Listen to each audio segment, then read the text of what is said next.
Hi and welcome. You're listening to the X22 Report. My name is Dave and this is episode 1312B and today's date is June 21st, 2017 and the title of the episode is Brace Yourself, It's Going to Get a Lot Worse Before It Gets Better. Now, before I get started, I just want to make an announcement. I uploaded an interview on the X22 Report Spotlight YouTube channel. It is with former Congresswoman Cynthia McKinney. So if you go over to YouTube and you type in X22 Report Spotlight, it will bring you to the interview. Or you can come over to the x22report.com site, scroll down a little bit, look over to your right-hand side. You'll see the video there and you can play it right on the site. Or you can go to newssentinel.com. Same thing, scroll down a little bit.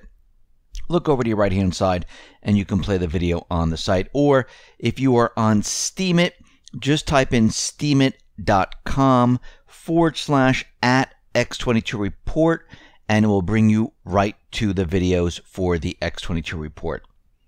Let's get into the economic collapse financial news.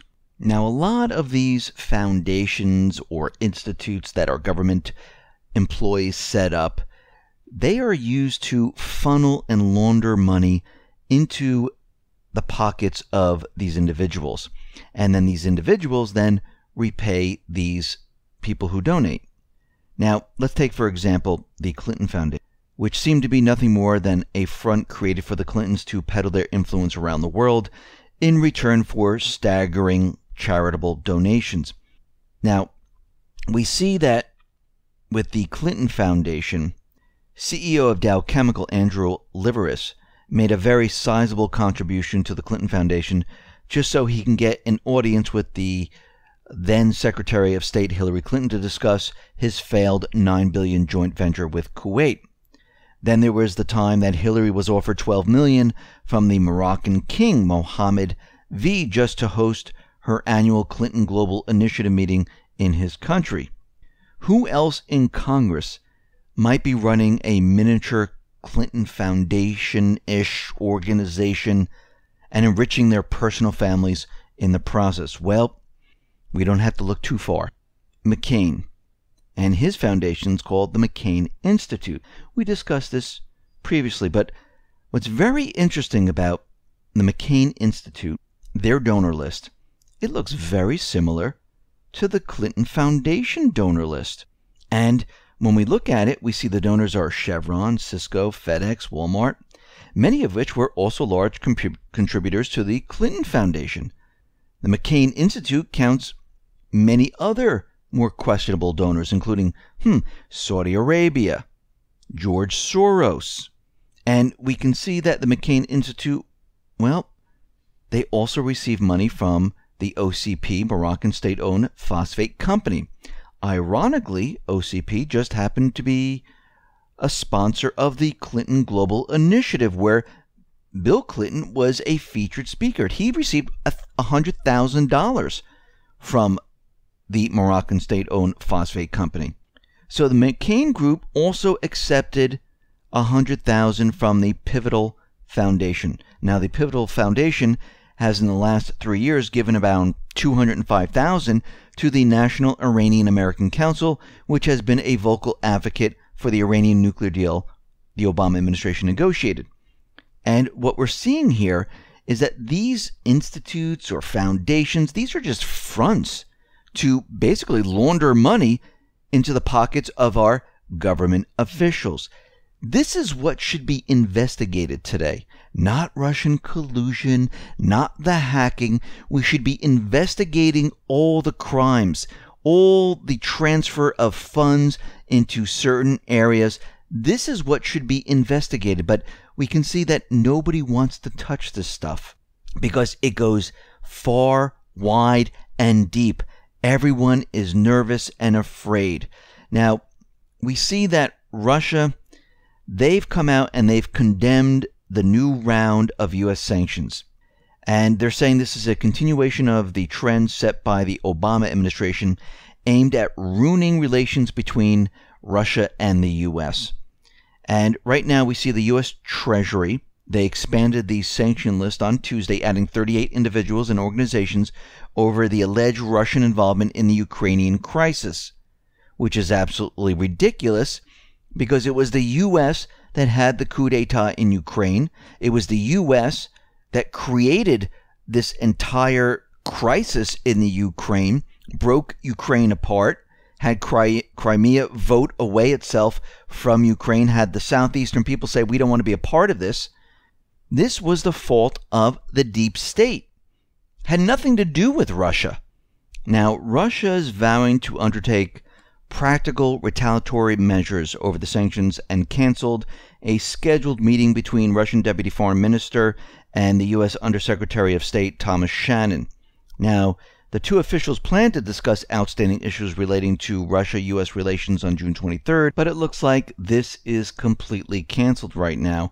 And they keep saying that this is a continuation of the trend set by the Obama administration aimed at ruining the relations between the two countries. And we know that Steve Mnuchin, he's the one who pushed this forward and wanted these sanctions. Now, we also know that the Senate, they've passed a sanction bill against Russia. Now, it goes to the House, and what we're seeing there is that the chairman of the Ways and Means, Kevin Brady of Texas, said that the House leaders concluded that the legislation S.722 violated the origination clause of the Constitution, which requires legislation that raises revenue to originate in the House, and we require amendments. So basically, they're using this as a stall tactic, and they're trying to say maybe we can't push these sanctions forward. Now, just a couple days before, we had Trump and his administration talking about how they wanted to soften the sanctions against Russia, and now we see the opposite happening. Now, what we're seeing here is that the deep state, they are pushing towards a war. They're provoking Russia, as we can see. They are pushing their agenda in Syria. They will shoot down any plane that comes near the area in Syria, because what they're trying to do is establish the Kurd area. They're trying to break Syria apart, and they are pushing this very hard. Now, Chuck Schumer was out there, and he's saying that the House is using this tactic to basically cover for the president, who's been too soft on Russia, and they're trying to protect him because Trump really wants to soften the sanctions on Russia and have talks with Putin. But the deep state never wanted this. They don't want this. They cannot let this happen. This would ruin everything that they've created over the many years, where people think that Russia is a scary country and they're coming to attack us. Remember, a lot of this is propaganda. I would actually say most of it is propaganda, and they're using it to its limit to make sure that everyone believes that Russia is the bad guy. This is what they have to do to get the war started, because they need to let you know who the enemies are going to be. And to make an enemy, you have to make the enemy look bad. And this is what they've been doing all along, and this is what they're continuing to do. Now, out in the Philippines, we can see that things are continuing on with the Islamic State terrorists. And it looks like Philippine Army spokesman Brigadier General Padilla, he announced that the Philippine Air Force warplanes are bombing the Islamic State positions, and they're going to launch a new push to liberate the entire city from the terrorist groups. And we can see that the terrorist groups, well, they don't really have the forces, and what they're very worried about is that these terrorist groups are going to bring in reinforcements, because they got intel stating that reinforcements are on their way. Now, we know that these terrorist groups, they've been brought in most likely by CIA and other intelligence agencies to put pressure on Duterte. And we can see that Duterte has been going after the CIA drug system that they have in the Philippines. And again, the CIA doesn't like this. This is their bread and butter. This is how they make their money from this covert operations. And we can see right now that Duterte, his plan was to stop this. And the CIA right now, their plan is to remove Duterte. Now, we see that South Korea and North Korea, it looks like they want to come together now. And we see that South Korea's sports minister, they want to create an inter-Korean hockey team with North Korea for next year's Winter Olympic Games. They want to work together. And what's very interesting about all of this is that North Korea, well, they've just had a major diplomatic shift. North Korea's top envoy to India on Wednesday offered a conditional moratorium, a halt on North Korea's nuclear and missile tests, and they have a couple of demands, and they're really not outrageous. Basically, they want South Korea and the United States to stop their joint military drills. And if they can do that, they will then stop their nuclear missile tests. And I think this is something that we should be looking at, saying, okay, let's stop our drills for now, and let's see if North Korea goes ahead and stops the missile testing, stops the nuclear testing, and this could be at the beginning of a dialogue. Now, they're coming out and they're saying that this is what they want to do. I think we should start the peace process on this. I think Trump should start the peace process on this. Now, the problem is the deep state, they don't want peace. They don't want this. And most likely, they're going to push back on this and say, no, I'm sorry, we're not going to do this. And most of the time, those individuals in the deep state, they speak in absolutes.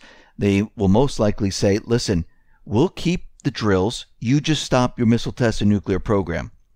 And normally that's how it comes out. So we'll have to wait to see exactly what they say. But pretty much, I'm sure that's what it's going to be. Now, we also see that the United States has called on North Korea to release the 3 Americans who are still detained in North Korea. Now, I think this would be a good idea on North Korea's part to say, okay, listen, we're going to release these prisoners. Here they are. Make sure they're in good health. Make sure they're not in a coma, because that will go a long way. Now, we'll have to see how this all plays out, because we know that Otto Warmbier, he passed away, and we can see the situation, well, it's very dicey right now, and it looks like both sides need to come together, and we need to start talking peace. Now, it looks like the deep state, they are pushing and provoking Russia any way they possibly can. A NATO F-16 fighter flew right up to the Russian defense minister's plane. The plane was traveling to the city of Kaliningrad, and this is the Russian enclave along the Baltic coast. And we see that they were flying back to Russia, and the NATO aircraft was right there, flew right up next to the plane. Someone filmed what happened, and we can see the F-16 turning and showing those individuals on the plane that they are locked and loaded, fully armed, and ready to go. Now, a Russian Su-27 jet flew in and basically had the NATO fighter jets move away. Now, the whole thing was caught on film, and we can see that this, again, is a provocation. Just like with the reconnaissance plane, this is continually happening because what they're trying to do is they're trying to make everyone believe that Russia is aggressive. And if we look in the past, we see that everything that Putin has done right now has calmed the situation down in all the countries. With Syria, when that whole chemical weapon thing back in 2013 came up with the deal, listen, what happens if Assad got rid of his chemical weapons? Of course, they agreed to that at that point in time. And again, like I said, the deep state, they always try to reach their goal. Their plans might change. Well, they agreed to it. They changed their plans. They created the Islamic State. Same thing in Ukraine. He came up with the Minsk I, the Minsk II, trying to calm the situation down. Tried to work with the United States and the coalition forces in Syria. Remember, Russia was invited in, Iran was invited in, the United States coalition forces, they invaded a sovereign country. He said, listen, work with us. Let's go after the terrorists together. Now, he knew fully well that the intelligence agencies, they were supporting, the deep state was supporting all the terrorist groups. But he kept putting out there, listen, join us. Let's go after terrorism. Let's stop terrorism. Because he had to do this to show the world he wants to work together with the coalition forces. If they're going after terrorism, we should all be going after terrorism. Now, it's very interesting, this whole Qatar crisis where Saudi Arabia, United Arab Emirates, and the rest were all out there pointing the finger to Qatar, saying that, they're the ones who sponsored terrorism. And we know that all these countries were involved, plus Israel, plus the United States, plus the UK. And CNN back then reported that Russia hacked into the Qatari news agency, and they posted fake news stories, all in an apparent attempt to drive a wedge between the U.S., Qatar, and some of its Gulf Arab neighbors. The FBI recently sent a team of investigators to Doha to help to look into the situation, and they said, yes, it was Russia. Russia seems to have done this. And it turns out that it wasn't Russia who was hacking into the Qatari news agency. It appears that, and this is coming from Qatar's Attorney General, it was an Arab neighbor state that severed ties with Doha. Saudi Arabia, Egypt, Bahrain, United Arab Emirates, that was responsible for the hacking of the state news agency and not the Russians. So CNN once again came out because their mission is to blame Russia. Their mission is to create fake news and to make everyone believe. Now, if I remember correctly, if we go back in time and we look at the fact checkers, they said CNN's story was the truth. Everyone else who said, no, Russia didn't do this, that was fake.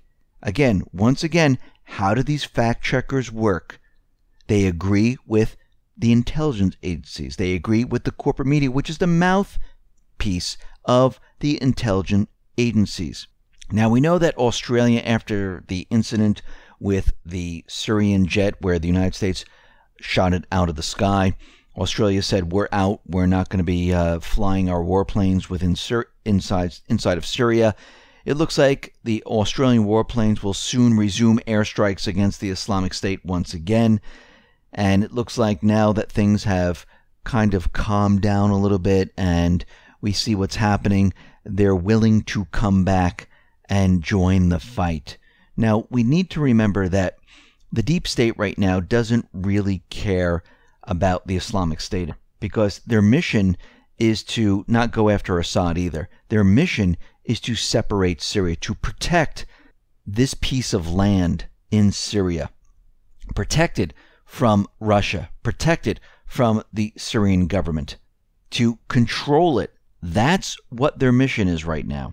And the U.S. is using the authorization for use of military force as a justification for U.S. military operations within Syria. Because think about it, the Islamic State is almost completely wiped out inside of this country. The reason why the United States was there was to help fight terrorism, and they were never invited in there. Now, Joint Chiefs Chairman General Joseph Dunford was asked, what's the legal justification for targeting Syrian government forces? Now, he responded that we have legal justification under the authorization for use of military force. We are prosecuting a campaign against the Islamic State and Al-Qaeda in Syria. The proper question should have been, what gives America the right to violate international and constitutional law in Syria and all its other war theaters? There is no legal justification that exists for U.S. military operations anywhere. The nation wasn't attacked. It's not threatened. Its wars on other nations are flagrant acts of aggression. America supports the Islamic State. It supports Al-Qaeda and other terrorist groups. No campaign against them exists. And according to law professor Francis Boyle, the AUMF, well, this is a violation of international law in terms of its drone assassination program and various bombing campaigns like the one being used in Syria against the Islamic State. Many of these activities are justified by attempts to invoke the authorization for use of military force passed after 9/11. A decade and a half after those attacks, that rationale is international legal nonsense, because targeting those forces inside of Syria and targeting the Syrian government has no justification whatsoever. Russia and Syrian aircraft operate legally in the country's airspace. U.S.-led, the so-called coalition warplanes do not. So it's really the United States which is violating all these international laws. And we need Congress, we need these government idiots to wake up to see what's going on, but they can't. You know why? They're not really sleeping. They're paid off. This is the problem. They're not working for the people. They're working for different factions, different groups. This is the major problem. Now, Lavrov is out there, and he's saying the de-escalation zones, they were created for one reason and one reason only. It is to separate the moderate rebels and the terrorists. And he says once these de-escalation zones, once they're implemented, we will finally have a situation when participants in the ceasefire are separated from terrorists and those who support them if they don't want to join the ceasefire. So this is what they've been trying to do. They've been trying to separate this. And on the other hand, the deep state has been moving very, very quickly to try to split Syria because they don't care about the terrorists. They know they're beaten right now. This is why we see all this chaos happening out in the world right now with all these different events going on. They're keeping everyone busy over there while they have the operation in Syria. And we see right now that it's going to get a lot worse before it gets better, because we have all these different factions pushing their agendas and their plans. And we need to see how this is all going to play out. It looks like we are going down that path to war, but we're going to have to see what happens, because we've seen things turn around before. So it doesn't mean that things are all set. They never are. These plans never go as they plan. They, regroup, they come up with something else, they try to reach their goal, and we can see right now these two factions, most likely there's another plan being drawn up right now to stop what the deep state is doing. So we can see right now there is a race right now. The economy is failing. They're trying to push us into war. War is trying to be stopped by another faction, and this is being waged right in front of us. And we can see that it's going to get worse before it starts getting better. We're going to have to go through a period of transition. We're going to have to go through a period of heartache as we try to reach the other side. But we can see right now, everything is in motion. Everything is in chaos. And we're going to have to watch this very carefully. Listen, everyone, thanks a lot for listening. Be well, be safe, and especially be prepared. Thanks a lot.